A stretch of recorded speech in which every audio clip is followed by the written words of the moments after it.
But that's how I kind of keep people close to me or far away. And the people who are the closest to me are people who have kept their word and who operate at a high level. If you look through my phone, most of the people are either gonna be clients or they're gonna be like my squad of people who go hard, no diddy. And that's how, like, for me, and because I'm so busy, I don't really have time for the BS. And I feel like the BS is not attracted to me because my vibration isn't really there to where, like, I'm not in the clubs hella. And if I am in the club, like, it's really like one of my homies inviting me out, so I'm kicking it with him. Shout out to like B Afro. I'll pull up on some of their parties, but most of the time it's gonna be like some kind of community event that I'm at. So I don't turn up crazy anymore. I'm not in Vegas. The only time I really want to turn up is like with my wife. Hello, beautiful people. It's Coco Rochelle here today on Just Say It podcast. Today I have a very special guest, somebody that I've looked up to for a long time. Met him back in 2019. Yeah, it's been a while. As a bartender. JD, part of the culture. Yee, Welcome. Yee. Thank you for having me. How are you? It's an honor. I'm that's dope. I didn't know it was gonna be episode 1, but I feel very very blessed to be here. So that's dope. I'm very good. I'm doing good. Good. Crazy, if you know, part of many cultures and going crazy, but it's a good going through like some growing pains, but it's a good thing. I like it. I love it. Well, I love that you're here today. Thank you. So I met you bartending. Yeah. And I don't know if you know this, but when I saw you bartending, it made me want to bartend. That's crazy. I walked in and you were so full of life and dancing and actually like blending with your customers, talking, vibing, getting the drinks out, smiling. Yeah. Which some bartenders don't do. Yeah. Unless they like somebody. But what I didn't know is all of the different functions and the entrepreneurship that you have. Were you doing that back then? Yeah. So I don't know how far back you want to go. My question is, which bar did you see me at? I bartended. Avery. Okay, dope. Yeah, we had a lot of fun at Avery. Shout out to Nappy. Nappy behind closed doors hated that we were so crazy, but because we brought in the dough and I'm very professional and I've always had a thing like don't steal, don't take. He allowed me to get away with a little bit and let me and my team. I was the bar manager / bartender there. So he let me get away with a lot of stuff. So we had a lot of fun at Avery. We could dance and turn up. So y'all did. It was vibe. But to answer your question, yeah, I've always been an entrepreneur. I was an entrepreneur first. Actually, I was an entrepreneur first. I guess like as quick as I can make it, my journey into entrepreneurship, my story is when I was 16, I read a book called Rich Dad, Poor Dad.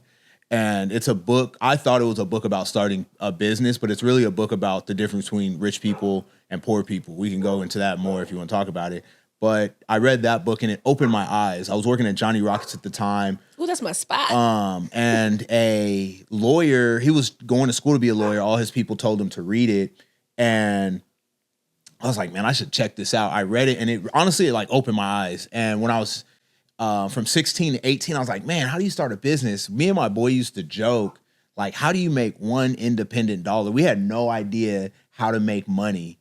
And when I was 18, I used to have a homie, Daryl. We call him Dial. He was a little bit older. He had messed up hips. We were like 18. He was probably in his 30s, maybe even his 40s, and he would bring us beers and smoke tree with us. My kind of guy. And we would just always watch movies. My boy had a studio, and we'd be in there rapping, and Daryl would just kick it. But Daryl had a business at the flea market, and Daryl had like 5 or 6 kids, and he was supporting his whole family at the flea market, and a light bulb went off. And I was like, hey, Daryl, I was like, you kick it with us all the time. I was like, why don't you teach me business? And he was like, for sure, I'll teach you business. And he was like, I'm gonna teach you. I'm gonna take you to this little warehouse. They sell like tools and knickknacks, and I'm gonna teach you wholesale, retail. And when I was, this was all at 18. So like the next week, he took me to this random warehouse, and they had all these knickknacks. They had like fingernail clippers, dustpans. It was a big warehouse. It's almost like a Home Depot, but wholesale. It wasn't as big as Home Depot, maybe like half the size of Home Depot. But they just had all this stuff that, like a tool set that had 5 screwdrivers was maybe like $1, mm-hmm. and you could sell it for $5. And that's how I got started. And after that, I went out to the flea market, and I spent like $120. And my first day at the flea market, I made $60. My second day, I made $60. So I got all my money back my first weekend. But if you've seen my setup, it looked like I didn't sell anything. So that means that everything that was there was all profit. And that's when a light bulb went off. And then shout out to my boy Mario. Mario's like, hey, there's this store that sells clothing, hip hop jewelry and clothing. You should go check him out. And I built a relationship with him. And he's what got me into the clothing business. And then to get into like, so that was all kind of happening. And by like 19, I was kind of like heavy into the clothing industry. Mac Dre had just died. So I was selling a gang of Mac Dre shirts. Bape had just hit the scene. I was selling Bape. LRG just hit the scene. So I was like 18, 19, and I was just low key like popping. And my mentors, shout out to mentors, my mentors put me on game, because what they taught me is like, at the time, I just came from Starbucks. Shout out to Starbucks. At the time, everybody was working at Starbucks making, that was a hot job when I was 18. I'm 39, so it's like damn near 20 years ago. But that was like all the cool kids worked at Starbucks, but they made like 13, 14, 15 bucks an hour. And my mentor was like, look, a jersey, we were selling hella jerseys, bootleg, but we were selling jerseys. We would get jerseys for $40. You can sell them for the cheapest, 80. You can get all the way up to like $120 for them. It takes 1 minute to sell a jersey. So he's like, in 1 minute, you can make $40. He's like, if you sell 5 jerseys, you're killing the game, and you can do that in 1 hour. And I always had people in my ear like that. And so that's how I got into the fashion industry. And then how we got into bartending is I was hustling. I had all this money. Everything sounds so stupid now that I'm older, but I had all this money. It wasn't that much. It was like $3,000 to $5,000. And I had no idea what to do with it. I didn't know about like reinvesting in the business. I didn't know anything what to do with it. So I lived in Campbell at the time, and I was like, you know what? I'm going to go work at a small restaurant and see what they do with their money. And because before, mind you, when I was 16, I worked in restaurants, so I had some experience. And just one thing, like I applied at this one place, and they actually were like, we're not hiring, but Cardiff, right next to Cardiff was a little pizza place. And I started working at Cardiff, not at Cardiff, at the pizza place called Slice. And Slice wound up closing, but the owner owned Cardiff. Shout out to Sam. The owner owned Cardiff. And so when the pizza place was closing, Sam was like, yo, you're hella good with people. He's like, why don't you come bartend for me? I told him, I don't want to bartend. I was like, what is that? Yeah. At Cardiff too. And this was back in the day. Cardiff still cracks, but back in the day, did you go to Cardiff like Wednesdays? Back on the Wednesdays? Mm-hmm. So me, Nappy, Golden Child, Sam, we were like, I was there from day one. That party was jumping. Mm-hmm. But previous to that party, I told him like, I had no idea about bar. I didn't know like all the money. He's like, and everybody hella wanted to work there. And he's like, bro, you're tripping if you don't take me up on this. He's like, it's way better than Slice. And I was like, all right. He's like, just come and train. I trained. And then I became a bartender. And then like from once I started bartending, we were making like $400 or $500 a night, but you only work like 2-3 hours. You get there at 10, you're pretty much done by 1. And it's not even busy till 11. So you're working like 2 hours and you're making $400 or $500. And so then I started, but I don't know how it is anymore, but I was balancing those two things. I was hustling, going to the flea markets on the weekend, building my brand, and then I was bartending. And so bartending was perfect because it's at night, and I was able to hustle during the day. And I've always gone back and forth. I just stopped bartending in pretty much June just because of family. Oh, really? I didn't even know that. Yeah, I kept working for Nappy at Willard Hicks, but that's the long version of how the two hustles have always matched up. I love that though, because a lot of people, including myself, I feel like I was raised, my mom always instilled in me, you go to school, you get your education, you get a job, you stay at that job basically your whole life till you retire, you get your 401k, you have a family, and that was the whole setup. That's all my mind ever could think of. But I had this spark in me where I wanted to be, don't judge me for this, people. I wanted to be Wendy Williams. I wanted to be on TV or radio. I was going to do broadcast journalism. But I had no clue what avenue to take. Okay. And so what I like about this generation is everybody's paving the way. For sure. To do what they want to do and make money and live a happy life. For sure. So when I met you, I thought you were just a bartender. Not just, shout out to bartenders, first of all, not for just. I thought you were a bartender. But then when I found out that you had all these avenues of income and entrepreneurship, I was just like, that's crazy. Because to me, it's scary. For sure. So what advice do you have for our generation? Because I'm 38. So we're the same generation. We were kind of raised the same way.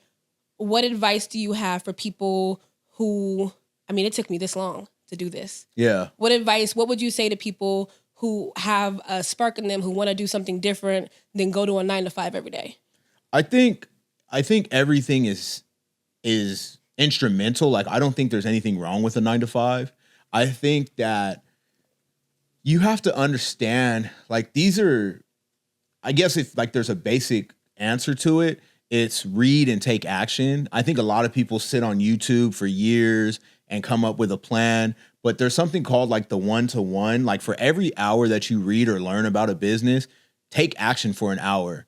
And you know what I mean? If you're trying to learn how to do a podcast, okay, that's cool. Watch a couple videos on how to do a podcast and then start a little podcast. Like, even if it's off your phone and you don't have the best mic, like, you can honestly start a podcast with any kind of mic. You don't even need a mic. You can use just your phone and start a podcast and have guests. You can have a podcast where you go onto the street, but I think everyone waits till they have the perfect this or the perfect that. Me. And I don't think that's necessary. I think if that's what you want to do, then go to your 9-to-5, save up for that, and no matter what, November 1st, whatever I have in my bank account, I'm going to use that to get started. I think our generation waits too long to do things. So I think it's the 1-to-1 principle. Learn and apply, not just learn, kind of apply, be scared, learn and apply, because failure is how you learn.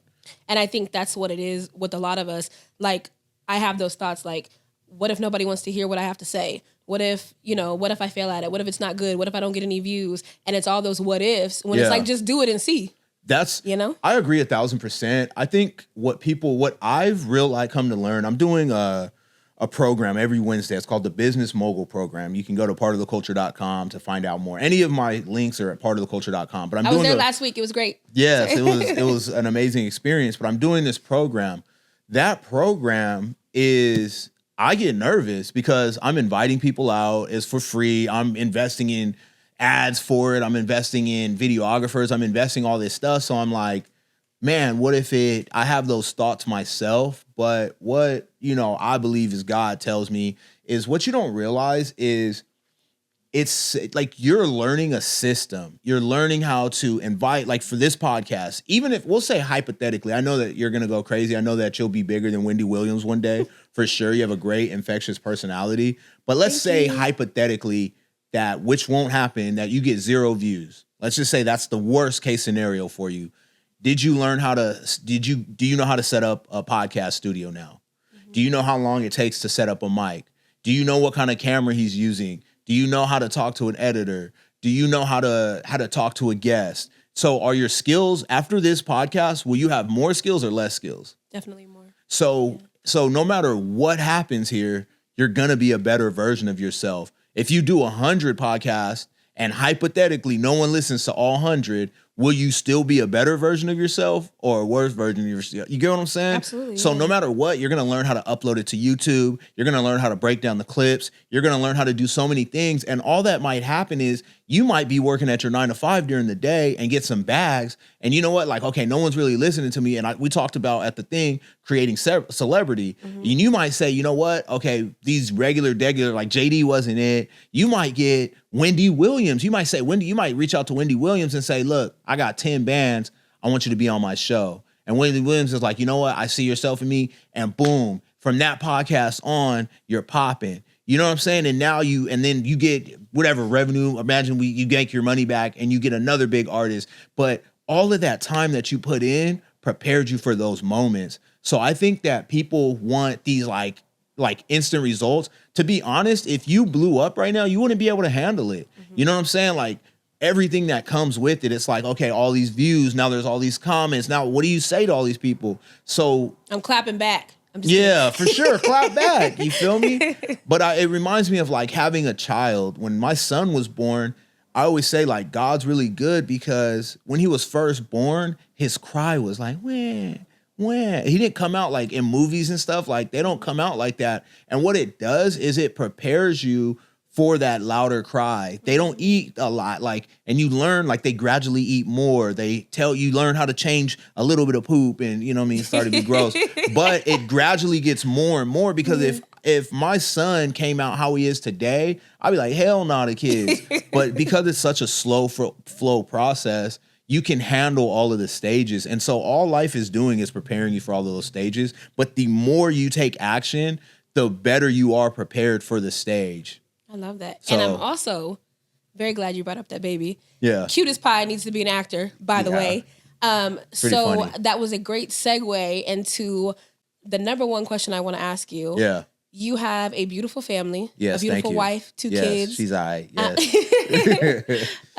My wife's very beautiful. Thank you. Very beautiful and very cool. Love her. Yeah, she's hella cool. Shout out. What does that look like for you as far as your personal life balance, your work life balance? Because you're in everything. Yeah. I watch your stories. I see you out. You're always networking. You're always doing something, and you have a Black woman. Yeah. Amen. Yeah. Behind you that supports you. And you said that last week in your workshop, that she supports you. She knows what you're doing. And she's behind you on all your goals. For sure. Do you think that plays a significant role in your success? Oh yeah. I think it's like obvious that it helps a lot. But like if I had to put it into words, shout out to my ex who used to live in the woods, who might still live in, you know what I'm saying, where we're at right now. But she didn't support me. And so I really discovered this version of myself when I was 32, actually because of my ex. But once I started changing and wanting to give back to the world, my ex wanted everything to be about her. Like, hey, how come you're not giving me all of your attention? Like, why are you going and helping this person when that could be time allotted to me? And I had this like earning to get out into this world and help other entrepreneurs because no one was now I feel like there is more of a movement where people talk about it. Not as much as you. You really do it. You go out there and teach. And show. And I feel like my thing is trying to show from a realistic perspective. Like I don't wear the one day I might, but I don't wear like the big chain. I show you what it really takes to have a vending machine business. I really show you behind the scenes of the clothing. So I try to be like this is attainable for a regular person. Yeah. But I did not feel supported, and it hampered my growth. I don't know the word right now, but it stunted my growth. And with my girl now, we kind of have like an unwritten agreement. Even though I do all these things, I don't show my girl a lot, but I allocate like certain amounts of time to her and certain days to her. And as long as she gets those days, and sometimes we have to move stuff around here and there. As long as she gets that time, then I feel very, very, very supported by her. And what it's done is it's allowed me to blossom. But the thing is that what people don't get to see is she gets blessings from it. Like she goes places and they're like, oh, you're JD's girl. It's like, I'm gonna hook you up. Or, you know what I'm saying? Like we kind of get the hookup sometimes for being this type of couple. And so she sees the benefit.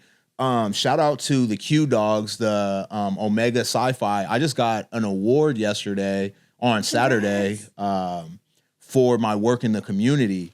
And it was all fraternity brothers in there, and it was like me and my wife, and they brought us in, they gave us dinner, they free wine, free dine, and they gave me an award. I went on stage, they presented me with an award, and so she's there to see those things, and she's there to see like, okay, like a lot of women, like, okay, what is he really doing out there? Like, is he really? And so for her to see those types of things, she's like, okay, my husband's really out here trying to make an impact. And so it almost like solidifies the work that we're doing. Cause you know what I mean? It's not just me out here, even though I might physically be here. She has my son right now and she's holding it down right now. So it's like a partnership. And I try to give her the same thing. When she wants to do something, I'll take a back seat and let her do her thing and help her with what she needs help with. And I know it because when I asked for the first date and time, you were like, that's my girl's night. Yeah. And I was like, respect. We'll change the day. We'll change the time. And I love that. Yeah. And that's that's the sacrifice I have to make. Obviously I could have hustled. It was,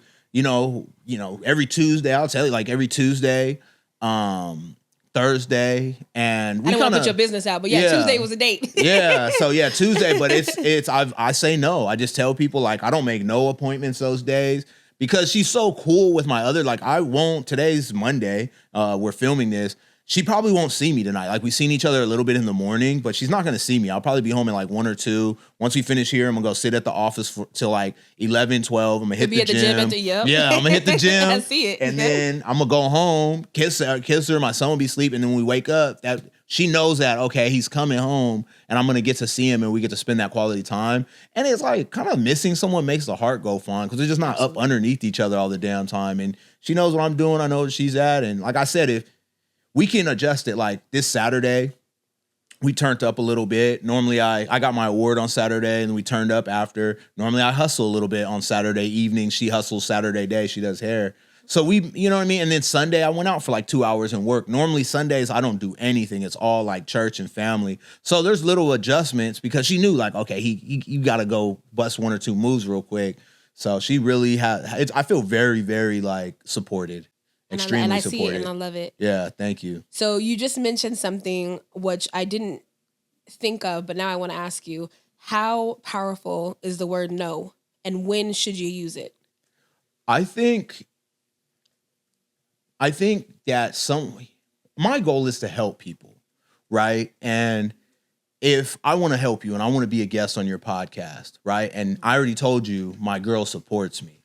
So I would do a disservice to you if I came here on a Tuesday because now I'm going to have an unsupportive wife at home and I'm going to be thinking about that. And so no actually is doing you a favor. Mm-hmm. And so I think no is beneficial when you know that the person on the other end, even though it may not sound advantageous and we're able to adjust, when you're doing them a favor with the no. So there's times where like my buddy wanted some shirts done. He actually cussed me out, but I'm not going to name his name. But I couldn't do his shirts because he had like... Say it.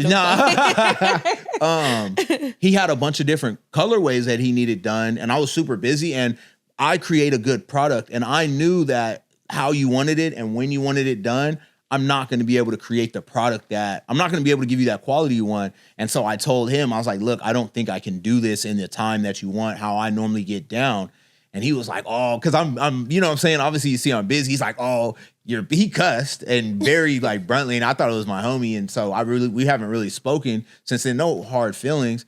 But he really was like, he's like, oh, you're big timing me. He's like, oh, you're getting all these big clients and now you want to push me to the side. And I use no. And sometimes I like saying no because it shows you who people really are. And when you don't do things perfectly and you don't do exactly what they want, that's when I kind of know who my people are and who aren't, because I have a big client, like I've messed up orders before and a cool person will say like, hey, I know you messed up. What can we do to make this right? Mm-hmm. And then I'll make it right. And then we can build a relationship. And then you'll have a second person. I know I'm going off topic, but you have a second person who will say, I'll mess something up. They're like, oh, this is the wackest. Like, oh, I can't believe you did this, bro. I could tell stories on stories, but that's how I know, like, we can't build, I call it building a brand. We can't build a brand together. Mm-hmm. You feel me? Like, you have to be able to, because people are going through their iPhone stages. Like, you might be at a 3, I might be at, but everything's not gonna be perfect. But as far as no, it's when it's really beneficial for all parties and you're not just being a dick or you're really not trying to big time somebody. Mm-hmm. So when you're looking out for the other person and a no is necessary. Yeah. Yeah. There's a statement too, like it's in the Bible and it's kind of along the lines of big timing, but there does become a point where it's like when you get to a certain point, the work level that you do, like like Wendy Williams can't have everybody on her show.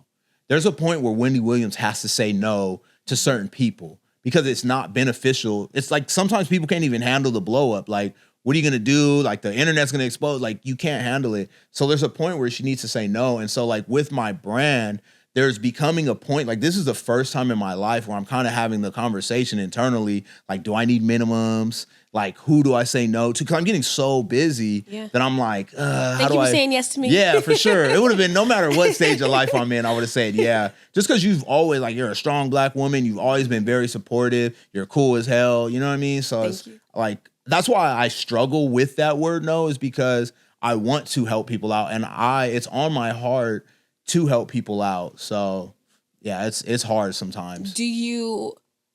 So for me, even as a bartender, I worked in downtown San Jose for almost 4 years. I had a lot of connects. I met a lot of people. And it got to a point where, shout out to everybody in downtown San Jose, because when I go out, I get so much love. Yeah. Even still, I don't even work down there anymore. But when I go to Myth, when I go to anywhere I go, I always get love. I can come home blacked out and not spend $1. That's tight. And the love, even besides the alcohol, shout out to alcohol, I love you. But besides that, like the love, the people who come up to me and tell me they just love my personality, my vibes, the people who are excited to see me. Yeah. Right? So I take my friends along with that. And you start to notice sometimes people hang around you for the clout. For sure. For that free shot. Yeah. For you got to skip the line and go straight into the club. And you start to notice that. And I got to a point where I was taking my friends out, and I'm always tip your bartenders. Yeah. If they throw you a free shot, tip them. Yeah, always tip a bartender. They'll just keep hooking you up, but it's just like simple. Like, you didn't pay for the drink, tip them. Yeah. But for me, so I always tip. Right? If somebody throws me a free shot, I'm gonna tip. But I noticed I was going out with my friends, and I was the one tipping. Yeah. So I'm like, you got in free, you skipped the line, they just threw us some free shots. How am I tipping? Yeah. And you guys just got a total free night. And so I stopped hanging out with certain people. Wow. So you start noticing things, and I'm sure when you have a business and a brand such as yourself, people want that, throw me 10 free shirts. Yeah. Throw me this, throw me that.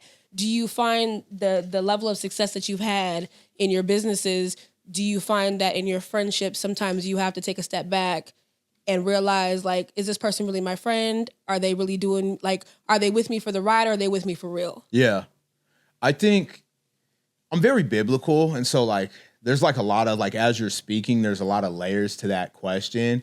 One, I don't think a lot of people come at me with the free shirt. A lot of people don't come at me with the free shirt thing, because if you really follow my brand, part of the culture, if you really follow my brand, you know I'm not really playing around. So I'm not really the one to, like, waste my time, because it's very obvious that I don't do that. Like, if you're going to just sit here, I don't want to call anybody out. I'm trying to even think of how to tell this story without even making it obvious. But I'm trying to set up a play with someone, right? And I told her that there's a phase one where we run this play, and once you run that play, then we can go on to phase two. The person's gonna know, but but they did not run phase one, and they just hit me and they said, "Hey, I want to run phase two." And I'm going to tell them, it's kind of touching on both things, because I'm kind of financing it. It's almost like I'm trying to do like an influencer brand of my thing. And because she did not run phase one, I'm not, which it's kind of like is free merch and is free things like that. I sent her a little pack. She was supposed to run the play how she was supposed to run a play. She didn't run it how she was supposed to run it. She run it like 30% of the 100%. Even off the little small 30%, we made a decent chunk. We made a couple $100, but we could have made thousands, right? And so she's like, let's just jump into phase two. But I'm gonna be like, nah, I'm not going into phase two, because you didn't properly run phase one. And so, like, me and my friendships, all I really base everybody around me off of is what you say you're gonna do. So, like, if you say, hey, we're gonna do a podcast, and I come to your house and the podcast ain't set up, we're nowhere near being set up, I'll give you one chance. Like, hey, and if you're on it, like, oh, my dude's running a little late, like, I'm gonna sit here, we're gonna chop it up. Yeah. But if I come a second time and it's you know what I'm saying, you said we're gonna do a podcast, and I was ready today, by the way, people. He's not talking about me. No, immaculate. Like, all I had to do was the mic was here, she was set up. This is very professional setup. I'm not even implying you.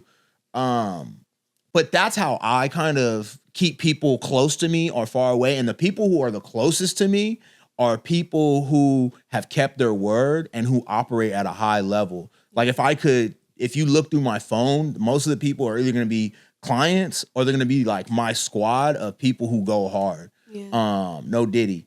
And that's how, like, for me, and because I'm so busy, I don't really have time for the BS. And I feel like the BS doesn't really even is not attracted to me, because my vibration isn't really there to where, like, I'm not in the clubs hella. And if I am in the club, like, it's really like one of my homies inviting me out, so I'm kicking it with him. Shout out to, like, B Afro. I'll pull up on some of their parties.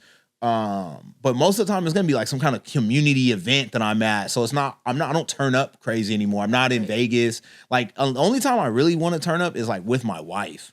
Love that. And so I avoid a lot of situations like that. And like even when I bartended, the people I kind of knew like shout out to Chance, my homie, like Chance. Happy birthday. Happy birthday, homie. Chance, I would give, when he would come in, I would give him his first free drink. But he never expected it. He damn near would have his card out every time, knowing I'm gonna give him his free drink. He still had his card out. And then there's other people who come expecting it. And I'll just throw a number out. I'll be like, hey, it's 24, and they might be but I don't care. So I'll kind of check those type of situations. I have back to bartending. I won't hook somebody up unless I know their last name and where they live. Amen. You feel me? Like that was kind of my thing. Like I'll see somebody like, damn, I seen him hella. What's his last name? And I'll be like, I don't know, $24. You feel me? And that's kind of how I regulated it. See, mine's the opposite. You got to know my first and last name. Yeah. Sometimes my middle. Yeah. So that's, you know what I mean? If we don't have no real bond, then that's kind of how I keep the BS away from me. And that's how I kind of build my squad. But I don't have to worry about those problems as much. What I do deal with sometimes is, like I'm doing like higher end clients. And so some of the people that I do clothes for might be like micro influencers. They might have a nice audience and they'll say stuff like, oh, if you give me a discount, I'll shout you out or do some content. And sometimes it makes sense and sometimes it doesn't. Yeah. But those are some of the areas where people have tried to get free stuff. But that's discernment though, right? Like yeah. You kind of feel like, I am going to do that or I'm not going to do that. Yeah. That makes sense for my business or that doesn't make any sense. And even right now, I just did an order and she asked me to, like, if I give her a discount, she'll make some content with me. And for me, I'm like, I'm low-key popping by myself. I don't really need to do it. But I've been investing a lot into my brand lately. And after I dropped everything off, I was kind of like, man, I probably should have done the deal. And that way I can just kind of have, she owes me one and we just, cause it like last time we did a video, it did go crazy. But the reason I didn't do it is because she wasn't able to sell the product that I made for her. She was having trouble selling it. And I said, why don't we make some content? Like I have a content style, you're low-key popping. We made a video together and hella people bought stuff from her. So when she asked me this time, I was like, why are you like, just make it. Like it's gonna help you as much as it's gonna help me. Like I'm not winning. So I said no, but I kind of feel like I would next time I'll probably say yeah, to get a little bit more exposure. Cause exposure is better than money. For sure. You know what I mean? Yeah, it lasts longer. Yeah. For sure. So would you say, I know you have, just to run some down, you are bartending, you have vending machines, you have hustle techs, right? Yeah, these, I'm wearing one. Right? I want it. Yeah. Shout out to Green. And you just have all these businesses, you have your family, you have your friends. Yeah. You have all of these things going on. You go to the gym. I see you there at like 1 o'clock in the morning. You have to sleep. Yeah. Right? When you're at your lowest, and by lowest, I mean you are exhausted and just tired. Because every time I see you, you have a smile, you have the same vibes. What brings you solitude? Like what brings you back to like, I'm going to keep going? Because some people, when they get exhausted, and I'm kind of one of them, I'll sleep for a whole day and say, F everything. Yeah. What kind of like brings you back? What keeps you going? Man, the thing that when you said it, my secret tactic, I read this book, 101 Ways to Attract Money. And they talk about little stuff. They talk about like water fountain. If you'll notice it, if you go to like a fancy hotel, there's going to be a water fountain. There's just all these things to attract money. You don't overly want to show money or talk about money because that de-attracts it. If you kind of like are kind of moving silence, that attracts money. But one thing they say attracts money is getting a massage. And so, for me, if no one knows this but my wife, like me and her, like I get massages all the time. Really? So I might probably get like 2 to 4 massages a month. And so what it does for me, I probably won't have time today, but what it does for me is it allows me to I don't really ever fall asleep, but you kind of almost, if you go to a good massage spot, you almost go into like a trance-like state. It helps reset you and it kind of just lets my mind catch up to everything that's going on. And so that's one thing I do. I still, even though it seems like I'm doing a lot, I still try to get like 6 hours. They say you need 8, but other people say you need 6. So I try to get a solid 6 hours of sleep every day. And then on the days that I go straight home, I normally go to bed a little bit earlier. So I'll normally get to bed and get that 7-8 hour range. And then Sundays I don't do anything. And so even though I may not be asleep, but we take me and my family, we might go to church. Sometimes we're all tired from a long week. So we'll go to church. Well, you gotta get that after church meal, and then we might all just fall asleep Sunday. And just kind of just wake up whenever, clean up and eat a little dinner and just watch a movie and do nothing. Chill. So those are the 3 things that kind of really help me reset. And if I'll take a power nap. If I get tired, I'll pull over in my car. Okay, what's a power nap? Let's talk about that. For me, man, for me, it can be sometimes I'll just pull over for 30 minutes. I'll find a little cut. Really? 30 minutes pisses me off. Yeah. But if you're for me, it just kind of sometimes you don't even fully fall asleep. But I'm going. So even just to sit, no phone, nobody calling you, no one talking to you, sometimes 30 minutes is clutch play. So yeah, I stopped drinking coffee, and before I would drink coffee in the morning and it would definitely jolt me. But I would have these crazy crashes. And so I stopped drinking coffee, and now I'm tired. I'm a little bit more groggy in the morning. I don't get that jolt. But it's a slow flow up. It's leveled, yeah. And it's a slow flow down. So before, I would be tired in the morning, drink some coffee, be up. And then by 3 o'clock, I'll be freaking hella tired. I don't deal with that anymore. And I then do hot lemon water, and that really works for me. I gotta try that. I drink a lot of tea, so that might help. I just do, and it's kind of gross. But I wash a lemon, I cut it up, I keep the peel, but I'll a whole little lemon. I just chop it up. And I keep everything. I throw it in a cup, and I just put boiling hot water over it. And I drink it while it's still as hot as I can take it, drinking it. And it takes about maybe 15, 20 minutes, but it gives me the energy I need. It's really good for your metabolism and everything like that. Yeah.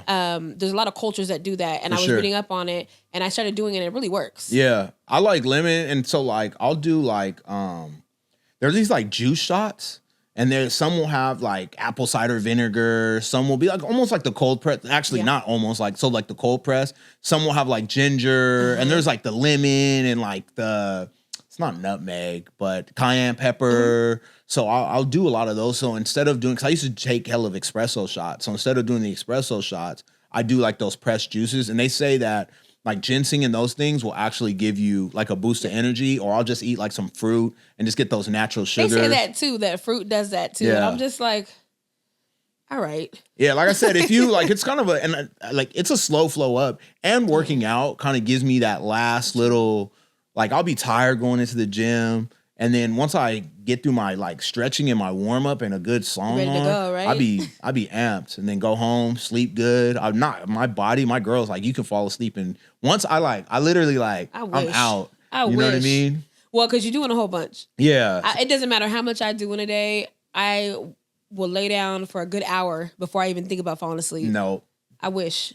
If you see me, literally, if I just laid here, I'll be out. I feel like that's a man thing. I feel like every man I know out like that. And women just be up thinking for the rest of their lives. Yeah, my girl be up. She be at 3 a.m. looking around what are you Where's doing, my passport? bro? Yeah. She's a light sleeper. I'll come in from the gym. She's I think that's honestly maybe the nurturing part of a female. Yeah. I feel like we stay up and we think about, because, I feel like men, you go out, you work, you provide, you protect, you do all that stuff. So you guys are tired, you go to sleep. Yeah. And then women on the other side of that, we're what do I have to do tomorrow? What am I what are we gonna eat for dinner? I start thinking about all those things, and I'm single. Yeah. I'm what am I gonna eat for dinner tomorrow? What am I gonna do for this dog that's barking right now? Sorry. That's all good. But yeah, I think it's the feminine part of the nurturing that we just stay up. Yeah, they say men have a one-track mind, podcast. You know what I mean? But a girl could be okay, podcast. Hope my dog's okay. What am I about to do after this? I want another sip of that tea. I want, you know what I'm saying? Girls can. So it's literally brains have 2 sides, right? Mm-hmm. And a man, we stay on this side. Girls have the ability to go back and forth between the brains faster. That's why going off topic, but in therapy, that's why for men to talk about it, it forces it to go to the other side and it releases it. And that's why therapy's good. That's why you talk to a therapist, is because it's forcing you to not just be single-minded, but to release some of this stuff. Right. Girls feel good and can go back and forth. That's why you guys talk about every goddamn thing. But it's you guys go back and forth, and that's why it literally feels good for girls to gossip and talk and to get it off their chest. But it goes back and forth. But with that being said, girls have the ability to multitask way better than men do, and girls think much grandiose much more than men do. Like we do that, and we're trying to build for our families. But girls are literally like, I'll have laundry. My son needs to go here. Like, I don't know what you guys be thinking, but that's what they said. 1,000 thoughts. Yeah. So with that said, who do you think is better at business? Like and I'm not talking about, I mean like entrepreneurship. Like between me and my girl? No, not you specifically. Not you guys, but just in general, men or women, right? Because I feel like you have to have some type of focus when you're really trying to be an entrepreneur and start a business and do all those things.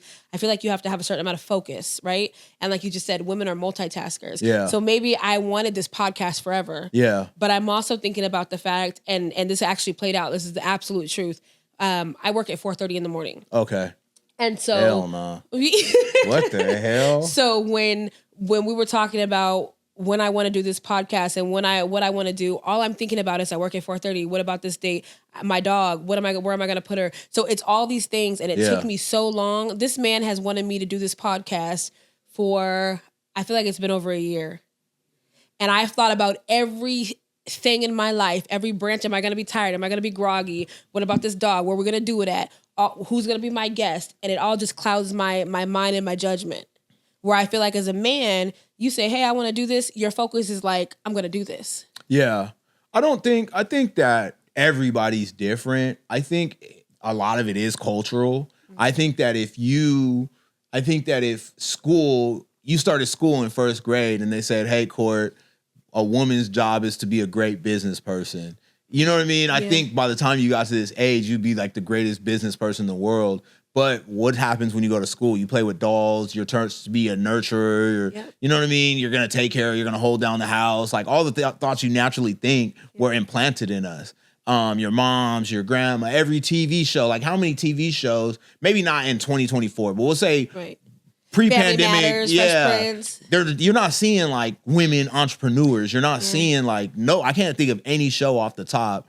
Short of maybe like Shark Tank, where there's like a woman entrepreneurial role. Yeah. Or like, and if they do show like entrepreneurs, like I'm not even trying to be like, it's like a stripper who is taking her money and putting it into real estate, or it's like a real estate agent, but you don't see a lot of women in those roles. But if you go to men, you see, like I can name Wolf of Wall Street. Like there's just movie after movie after movie where a man is an executive in the corner office with the view, you know what I'm saying? Hooking up with the secretary. Like these are just things that we have seen as men. And so I think it's not who's better. I just think who's bred. You feel me? Like pit bulls have a bad rap. You say you have a sweet dog. The sweetest one in the world. Shout out to Lupe. But a pit bull was bred for one thing and a golden retriever was bred for another. If at the beginning of time they bred golden retrievers to be killers, like where would we be now? And if the opposite attract, you know what I'm saying? Yeah. So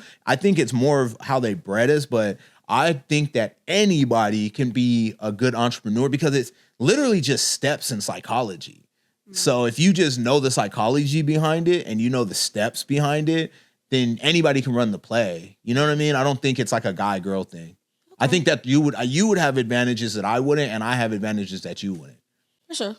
You're a girl. Like if my girl knew if my girl did every step that I do, she would be more successful than me. The world rocks with girls way. They trust girls more. You know what I mean? Like they get like way more support. I don't know. And certain things though, because I also feel like the world also looks at women as the nurturers and all that stuff. They don't really look at us like if you go to a rich man and want him, and a female wants him to fund something, I feel like that rich man isn't going to look at the woman as strong as he's going to look at another man. So I think it also just depends. There's balance. For sure. There's balance. I think everything, as like a hustler and as like a businessman, if a woman came to me, or a man came to me, I think we have to be careful with that topic because it's like very careful. There's 100 ways to approach that scenario, but a lot of intelligent men who are successful know how to look at someone's track record. And it's almost like they're just going to look at your credit score.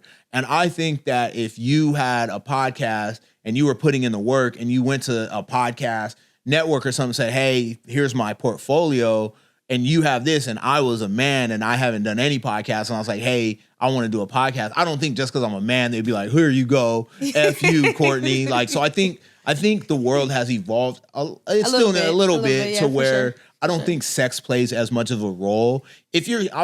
Some girls put themselves out like that and you're going to get treated like that. But if you come professional, you're like, nah, I'm really trying to do something. I think most men will respect you. And we've seen guys like try to take that route with women and they're in jail now. And they're, you know what I'm saying? You look like Weinstein, who was like literally dropping his robe when a woman wanted a movie part and stuff. Yeah. And he has a bunch of movies, but like he's done. And like I don't want to name like Bill Cosby. Like these dudes took advantage of women and they put a bad name, and now we're having these conversations because of that. But for every one of those dudes, there's dudes out there who have given women fair shots. That's absolutely true. So I've seen a lot on like social media and movies where they say, I was actually watching one earlier today, and it was basically saying that men get bamboozled when you guys are younger, right? When you guys are like 18, 19, 20, you guys get bamboozled by women, and because you guys don't have the funds, right? And typically they say that women, by the time we're 18, I was one of them, you have your own place, you have your own money, you have a job, and sometimes men do not, and they don't have the same money. Now, for somebody who started at 16, 17, 18, and you were making money, why do you think that men make money later than women and get independent? Men are dumb as hell. I did not understand money until I was in my 30s. Yeah. And I'm about to be 40 next year. And I feel like this is the first time that I finally, I really kind of get it. I actually got it, and then I had my son, and then God was like, okay, now you kind of get it. Because I got it, to where if I never had my kid, which no universe will ever happen, but if I never had my kid, I figured it out. Right before, literally, as my girl told me she was pregnant before that, I had a master plan. I would probably be a millionaire if I didn't have a family. I took damn near 2 years off to 1 year to raise my son, and I used all my funds to just stay home with them. And then right when I bubbled back up, I purchased a business. So I've kind of been down and out. And so now I realize okay, you need to set up to support a family.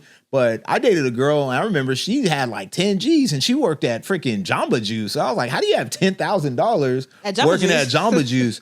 And so I just feel like women are very mature. And what I'm about to say is they'll probably get mad, but I feel like a lot of women, they come out the gate, from 12 damn near, they're very intelligent. But I feel like a woman stops learning, book learning at 24, 25. Most women, can't speak for all women. It's almost like a sexist ass statement.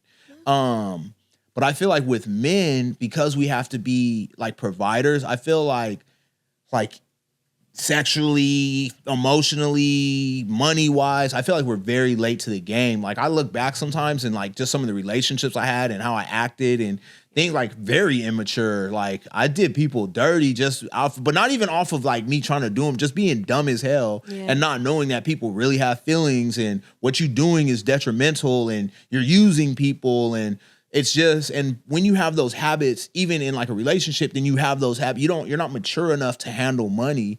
It's just what I'm saying. Like everything happens for a reason. That's why we don't get a big bag when you're young. 'Cause I can imagine if I made it to the NFL or something when I was 18, 19, bruh, I see why they go broke, dog. They don't know what to do with money. For sure. But I just think that naturally and biologically, women are more intelligent. I think you guys, again, I think men, when we our hormones take over when we're 18, but I think most women, their hormones take over. But if you look at women, they're a lot more farsighted. And women always are thinking about, I don't want to speak for all women. I don't know what women think. I'm going to say that, I don't know what you guys think. So I'm not going to try to speak for women. But what I think I know about women is you guys are much more foresighted. So even at 18, you're already thinking, what's my husband gonna be like? What kind of house do I want to live in? Like dudes are just like, she's cute, look at her butt. Like, and then that messes us up. You know what I'm saying? Like my dad said I need a job, so I'm gonna go work. But then it's like, I'm gonna take that money and go try to pull this chick and buy a chain or buy a car that I can't afford to pull the baddies. And then when you're like, by the time me and my boy joke about it, he's like, man, imagine if we knew what we knew now when we were like 18, 19. And I was like, if we knew what we knew now, we wouldn't be in the bar, bro. We would be investing in real estate and we might have like 1 or 2 baddies on our team, but we wouldn't be at the bar every single day chasing women. We would have been stacking. I would have been buying businesses, dog. Like I would not be at the club. Like I would go bartend, take my money and invest in real estate. Like, and so but we don't have that maturity when we're younger. Girls are much more foresighted. Guys let their hormones take over in the beginning. See, I knew you were the right first guest. I love it. Well, thank you. I hope that when I have like my 100th episode, that goes viral and you guys are all still watching, that you'll come back and do another episode with me. Yeah, we have to. Because I have 1,000 more questions. I just don't have the time to ask them. Yeah. But thank you so much for coming. This was dope. If you guys want to know anything about businesses, entrepreneurship, all the stuff he does, he did Airbnbs, bartending, vending machines, hustle techs, clothing, all that stuff. So follow Part of the Culture, right? Oh yeah, Part of the Culture. I'll break it real quick. So I have 3 main businesses. I have a clothing business, so I print for companies, and what I do is I'll do drops seasonally just to almost showcase what I can do, and I'll release it to the masses, but it's really to show my clients what I can do and kind of fund that. So it's like almost like funded advertisement. But I have a clothing branch. I have vending machines, which is my second branch. And then I have a teaching business, which is where I write books. I'll do courses. I'll do classes. And we'll just teaching the future generations and, my peers on how to be an entrepreneur. So I really do 3 things. I still have 1 Airbnb, but it's a business deal between me and my mom. But Airbnb, like until I own properties, the 4th branch I want to get into is real estate. But right now I'm really just focusing on those 3 things and just saying no really to everything else. So this is kind of under that teaching umbrella and kind of getting my brand and stuff out there. But I do 3 main things. I don't bartend anymore. He still does a lot. Yeah. And it's cool to watch. There's a lot of stuff in there. Yeah, it is very intricate. But thank you. Yeah, partoftheculture.com. You can get all my links. You can find me on Instagram, TikTok. Everywhere is just Part of the Culture. Spelled normal. No spaces, no nothing. Love it. Well, thank you for coming to Just Say It and come back. I can't wait to be back on Just Say It. Make sure you guys tap in for all 100 episodes till I come back. Yep. Thank you. Thank you again. Peace.